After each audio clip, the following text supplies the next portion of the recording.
My name is Ashley, and this is Let's Talk Dispatch. I do. You're gonna do it really well. And I believe the world needs more dispatchers. Around in the mud, blood, and plus beer. years that I'm not working 4th of July.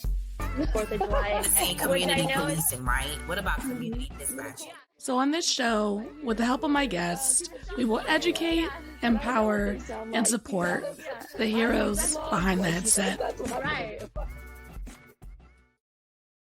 Hello, everybody. Welcome back to another episode here on Let's Talk Dispatch with me, Ashley, the Raspy Dispatcher. Today, we are going to be talking about something I think every department definitely spends some time on, and us dispatchers, especially entry-level folks, don't find the importance of it until we are in it, and that is ergonomics. You know, we are, as dispatchers, sitting for a large part of our shifts and our day, and having good ergonomics and, more importantly, good equipment that is built for the type of work and use that we have on our chairs in our communication center environments is so important. So to have knowledge about ergonomics and to have good products that are actually built for the usage that our dispatch centers have, which is pretty much 24/7, is definitely a topic that we need to talk about more. And that is why my guest with the company Concept Seating, Joel Vento, is coming on to talk about today. Hi, Joel. How are you? Hi, Ashley. Thanks for having me. No, thanks for reaching out. You guys definitely reached out to me, wanting to bring this topic to the forefront. Ergonomics and dispatch centers, especially for me specific, is so important. Yeah, we think it's vital for people to have the proper chairs and support while they're doing their job. We try to make everyone's job a little easier. Yeah. And in the world of dispatch, we definitely like easy because the job's already hard enough, right? Right. That is for sure. So tell us a little bit about yourself and your company. And Sure. My name is Joel Vento. I'm the Vice President of Sales and Marketing here at Concept Seating. I have been with the company, or I've been with the brand Concept Seating since 1991. So I've been with the company for 31 years. I was the company's third employee. And we actually started out as a vehicle seat company for squad cars. So from 1993 through 1996, we did vehicle seats, and at one point made the safest vehicle seat in the world. And we also made consoles for squad cars. And then as we evolved as a company in 1996, some of our dealers were saying to us that when they go into the dispatch centers, that the chairs that they use in the dispatch are inadequate. So we thought that we could use some of our technology that we had developed for the vehicle seats and made that into the office chair, which is one of those chairs, the byproduct of that chair is still being used today. So in 1998, Concept Seating became a full-fledged chair company. We stopped doing vehicle seats altogether.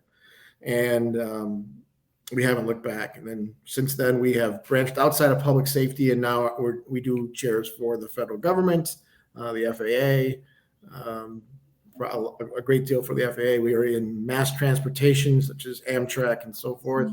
We do a lot with casinos and the surveillance and security areas, a lot with process control.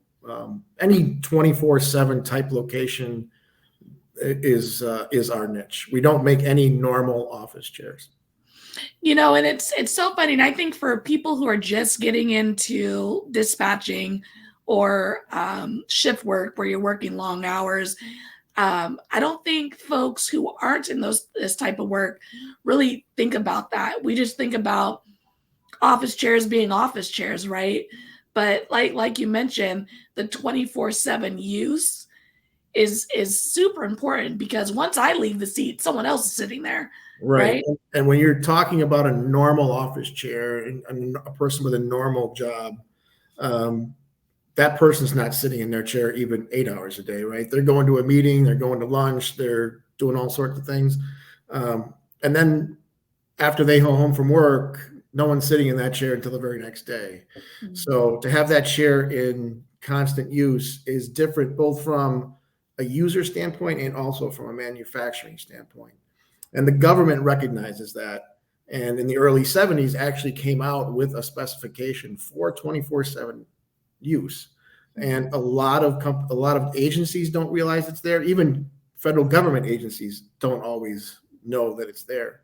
But that specification is much more difficult to meet than a normal office chair standard, for instance. So every office chair has to meet what they call ANSI-BIFMA, an ANSI-BIFMA standard X.51, which is basically that the chair is safe and it's adjustable and it's somewhat ergonomic. But when you talk to, when you want to make it an intensive use chair with the federal government, new specifications get put in.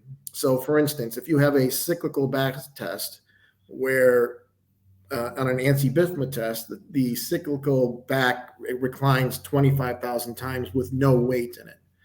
But if you make it a 24/7 chair, you put 250 pounds in the chair and then cycle it back 200,000 times. So it's the requirements for 24/7, and to meet those requirements is much more stringent than it is for a normal office chair. And it sounds like Concept Seating is not only, leading in specializing for the 24/7 chair user, but you guys have been not leading for a very long time.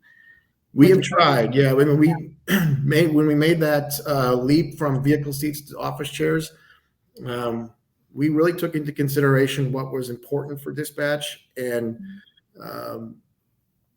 so primarily also in the downtime of a chair, right? Just like in an automobile, you might have something that breaks on a chair. We want to make sure that that chair can be replaced easily in the field. So our chairs are extremely modular to the point where you can even take a cover off, replace it in the field, and that chair's back up and running again. So the warranty portion of our business is also very important. Yeah, and I think that's very important for a dispatch center, because if a chair goes down, you know what I mean? Like, I've worked in a center where we have like that one chair that doesn't do that one thing, but we're waiting for a part and it's been down for months. And Right. But that's the only chair that's available because all the seats are full, which is great. We love our centers to have every seat full, but having a comfortable seat and a seat that, if it does go down for whatever reason, can be replaced quickly is something that, again, I wouldn't consider extremely important until I was in this line of work, right? Right. And the other thing that we found when we were developing chairs was that we needed a chair that could be ergonomic for somebody who's 5'1" all the way up to 6'6", maybe somebody who's 110 pounds, and the next person that shares that chair is somebody who's 450 pounds, right? And if in a normal office chair with just a foam substrate, that little person is sitting in a compressed foam of the big person. So it was very important to us to have a chair that would support each individual shape and size based on that person's shape and size. So that everyone is comfortable at work and everyone is healthier at work. And so our goal was to hit the 96th percentile, which would be about 5.1 to 5.1 inches to about 6'6" inches. And because of our performance requirements that we had with our testing, a byproduct of that was that we could hold an enormous amount of weight. So all of our chairs are rated to 550 pounds, regardless of whether we feel that that person would be extremely comfortable in that chair, if you know what I mean. So we have different widths. So somebody who would be sitting in one of our smaller chairs, even though it still supports 550 pounds, if that person's 500, they would probably want a chair that's a little wider. Yeah. That's awesome. So what exactly is ergonomics and why is it important? Because I know when I got into this line of work, there was a section that we had to check off where we listened to a speech about ergonomics that at the time I probably didn't pay attention to enough as I should have. Right. But it is extremely important for our longevity in this career. Well, I think when you're talking about ergonomics and how it relates to chairs and sitting, it's a way for you want to aim to find a solution for the different pains and strains that the body would endure while sitting for a long period of time as compared to a standard office chair. We're designed to support the body when sitting at a desk. It considers posture, it considers back support, distribution of weight. And that's distribution of weight is a very, very big key component, and also how people can move in the chair. So sitting is extremely bad for you, and prolonged sitting, especially day in and day out, is really bad.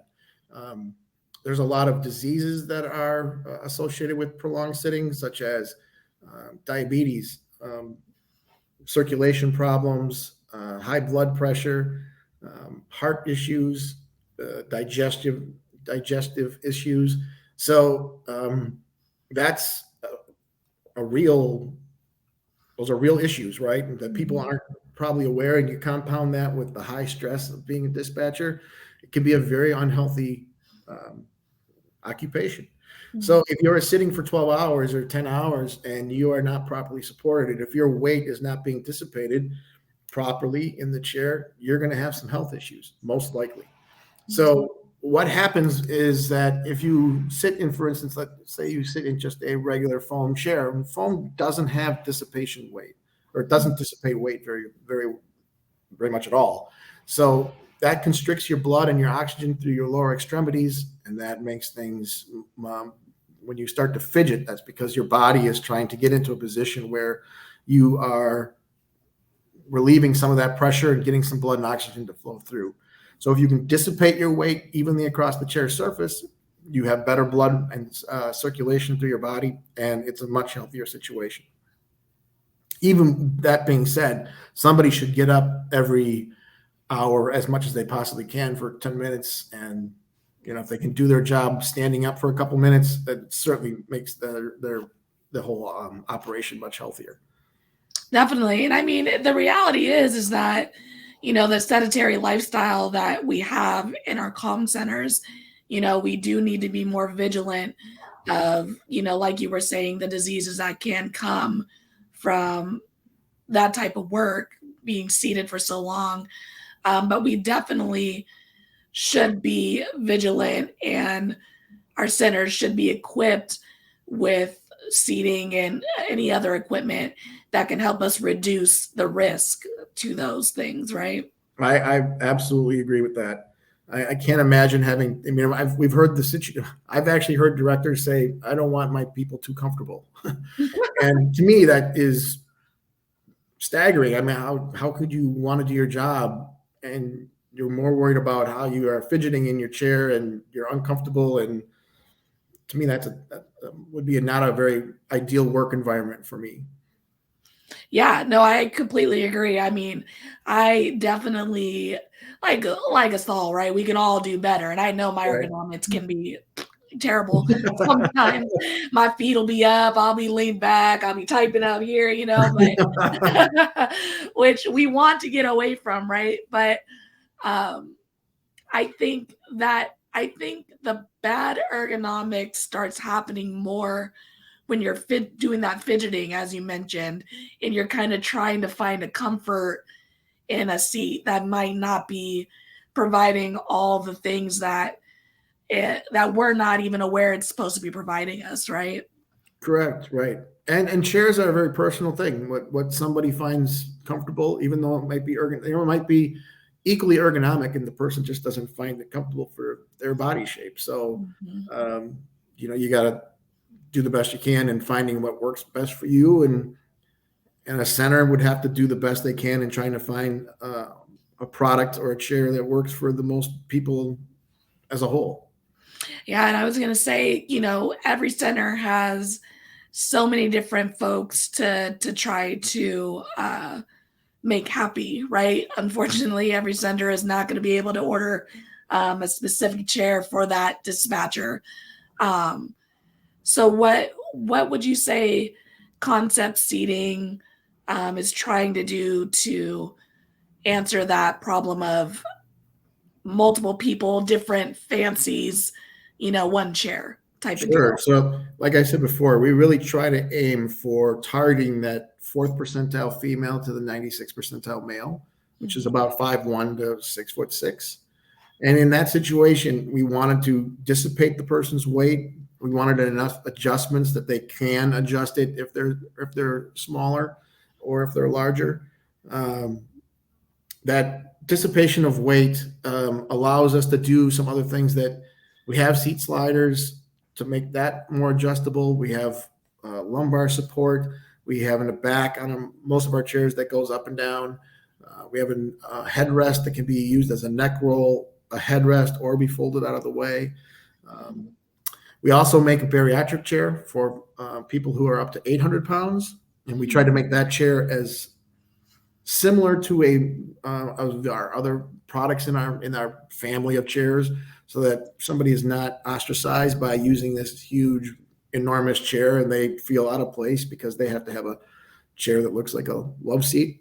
Mm-hmm. So we tried to think of everything we possibly could in the health and benefit of a dispatcher. We make them as strong as we pretty much over-engineer the chairs, and they still find a way to break at times, which is unbelievable to us. But but when we find something, we re-engineer until we don't have that problem anymore.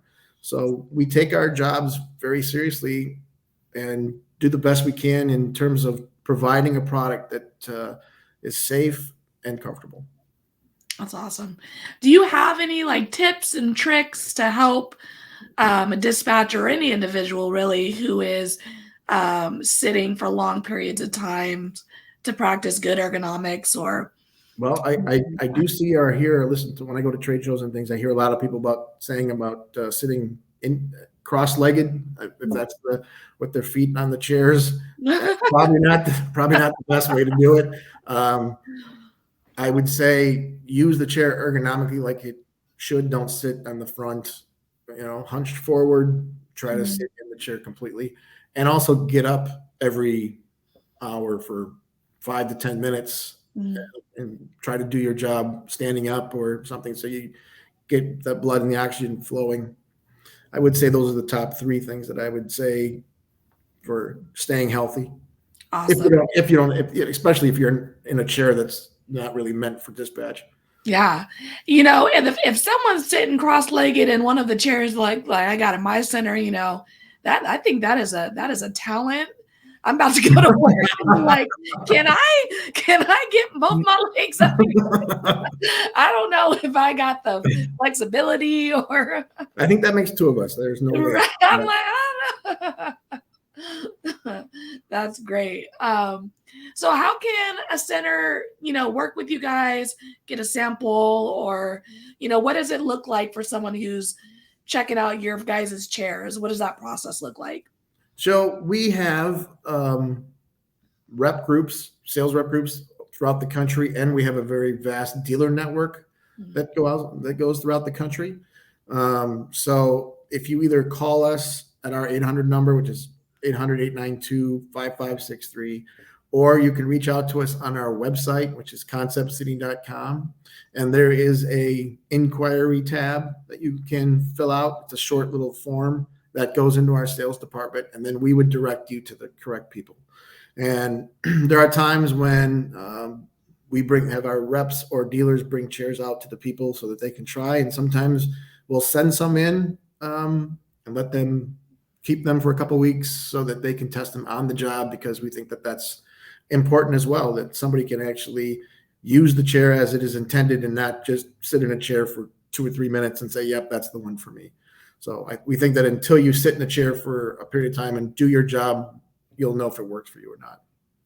Yeah, I definitely think I know in my center, they were recently receiving a bunch of samples of chairs, and having the chairs come into the center and being able to sit in them, try them out, play with all the different, functions of it. Because I think sometimes too, as dispatchers, you don't kind of realize all the different tools and uses that are coming on these chairs, like the headrest that snap up and down, and right. The different angles and all the, there's a lot of knobs on some of these chairs. Right. And we don't even have that many knobs on our chairs, but to keep to teach everybody in a 24-hour setting where we are talking to one shift, and then when the next shift comes, we have to figure out ways to. So we have videos and things so that the next shift can watch to see how they can adjust the chairs while they're testing them. That's awesome. Yeah, because I know sometimes I'd sit in a chair and just be like, there's so why is this here? And Right? there's one chair that has like in my center, it's an older one, it's on its way out, and it has like a little pump on the back of it, like a little Lumbar support. Yeah, and I'm just like, it's become a fidget toy if the chair's near me and I'm not sitting in it. I don't know. That's not something I use, but that's how like intense some of these ergonomically designed chairs. We actually have that on our chairs, the lumbar support pumps. Yep. Yeah, very cool. Awesome. Well, thank you so much for coming on and talking about ergonomics. I mean, again, I think it is definitely a topic we don't spend a lot of time talking about. And it is something that I think our centers need to continue to implement, continue to have conversations about, especially when we're bringing in new chairs and new products like the ones you guys are offering. Do you guys have any new products coming out? We do have a new chair that's coming out in the first quarter of next year. Awesome. Which is, we're very excited about it. It's been in the works for about a year and a half, and it's out for testing right now. We debuted it at the APCO show in Anaheim. Very cool. As a prototype to get some feedback on it, and then we have made some tweaks and things based on feedback. So we're very excited. Yeah, I think that's awesome that you guys brought it out for the world to give some feedback at APCO, especially such a big dispatch specific conference. Talk about putting in front of the right people, right? Yeah, right. Yeah. Well, dispatch and public safety probably remains 40% of our business, so it's extremely important for us. So we've been entrenched in that community for a very long time. Awesome. Very, very cool. Well, again, Joel, thank you so much for jumping on here and talking about your products, concept seating. And I'm going to include all the information for the folks to get in contact with you guys in the info section of this episode. So folks listening, don't feel like you got to write everything down. I'm going to include everything so you can easily get in contact with Joel and Concept Seating so you guys can get some new equipment for our centers so we can help support the dispatchers who are working 24/7 out there. Thank you so much. And one last thing I'd like to, we started last year the Golden Headset Award. Awesome. Which is an award where we send out dispatchers from across the country nominate their peers. And we do this in conjunction with the Denise Amberlee Foundation. And then we just awarded our first winner at the Anaheim APCO show, and it's been going over very well. And I just wanted to say that we are doing that so that I'm going to get a free plug-in for that because we're very excited about that program as well. Yeah. So is this like a program where we're just nominating like folks for the work they're doing, or kind of what's the basis around it? For dispatchers who have kind of gone above and beyond their normal call of duty. We've had it's very tough to choose. And when we actually don't, I get to see them, but we don't make the decision. A panel of dispatchers throughout I think picked out by Denise Amberlee are the ones that, so dispatchers nominate people, and then dispatchers are the ones that are saying which are the people that win. So very cool. But we're very happy to be a part of it. That is awesome. I'm definitely going to include that information as well so we can get more folks and get you guys more nominations and more stories. I'm definitely a big fan of highlighting dispatchers who go above and beyond. And I think that the first winner was from your neck of the woods. Were they? Right. They were from in the Central California area. Awesome. So. Very, very cool. That's so cool. I'm definitely going to include that because, I do call to actions all the time for people. Like, I want to hear the stories. I want to hear, all the good things that is happening in dispatch because it is something that we don't highlight enough. Right. I agree. Awesome. Well, thank you, Joel. I'm going to kick you out. Thank you, Ashley. Outro, and I'll be right back with you, okay? Thank you. Bye-bye. All right, everybody, that's another episode here on Let's Talk Dispatch about ergonomics, having good seats in our centers. It honestly is something we don't talk about enough, and the way my ergonomics be set up, it needs a lot of work. So if you are a center that is looking to replace your current seats and are wanting to reach out to a company who gets it, who's working with dispatchers for the actual amount of seating that is happening on these chairs, definitely reach out to Joel in Concept Seating. All their information and contact is going to be in the info section of this episode. So thank you guys again for joining me. Until next time, stay raspy. Thanks for joining us on today's episode of Let's Talk Dispatch. Don't forget to subscribe on YouTube at The Raspy Dispatcher, follow us on Instagram, and check out Let's Talk Dispatch anywhere you listen to podcasts. I'll see you next time, and stay raspy.